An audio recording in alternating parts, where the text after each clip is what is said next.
ఆ పేరులోనే ఆనందం ఉంది. బ్రహ్మకి బోరు కొట్టినప్పుడు ఆ ఫేస్ను తలుచుకొని ఆనందపడతాడు. అందుకే బ్రహ్మానందం అయ్యాడు. 25 సంవత్సరాలుగా నిర్విరామంగా నవ్విస్తూ గిన్నిస్ బుక్లోకి ఎక్కిన కామెడీ కింగ్ బ్రహ్మానందం గారిని తెరపై చూసినప్పుడల్లా మనవడిలా కేరింతలు కొట్టాలని, తాతయ్యలా ఆశీర్వదించాలని అనిపిస్తుంది.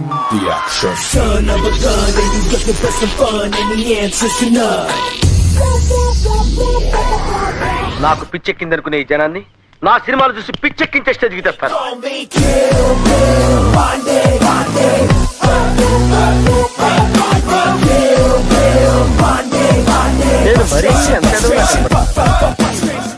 మేమిద్దరం ఎప్పుడు కలిసినా we share a lot of warm thoughts, good thoughts, and he's always been the best well-wisher for me right from the beginning, right from my early films.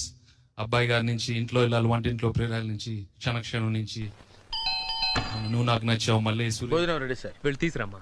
కుదరదు, మనమే వెళ్ళాలి. రూలర్ రిక్వెస్టా? ఆర్డర్.